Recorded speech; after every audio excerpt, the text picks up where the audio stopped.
اعوذ باللہ من الشیطان الرجیم بسم اللہ الرحمن الرحیم۔ مولا کائنات حضرت امیر المومنین علی ابن ابی طالب علیہ السلام کے مجموعہ کلام نہجل balagah کے تیسرے باب کا 410 نمبر فرمان۔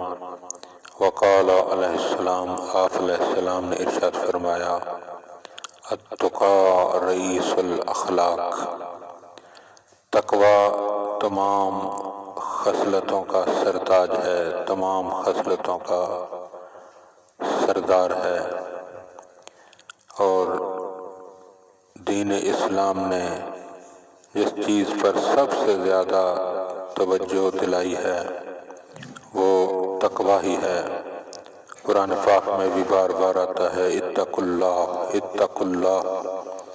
اور ہمارے چھٹے امام حضرت امام جعفر صادق علیہ السلام سے جب سوال کیا جاتا ہے کہ مولا تقوی کیا ہے، تو مولا جواب میں ارشاد فرماتے ہیں کہ تیرا مولا کبھی بھی تجھے اس مقام پر نہ دیکھے جہاں سے اس نے تجھے روک رکھا ہے، جہاں سے تجھے اس نے منع کیا ہوا ہے۔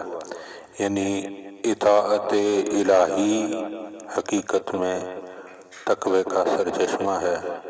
جیسے جیسے انسان اطاعت الہی میں بڑھتا جاتا ہے ویسے ویسے اس کا تقوی بھی بلندیوں کی طرف پرواز کرنے لگتا ہے۔ دعا ہے کہ خداوند عالم ہمیں ان فرامین کو سمجھنے اور ان پر عمل کرنے کی توفیق عطا فرمائے۔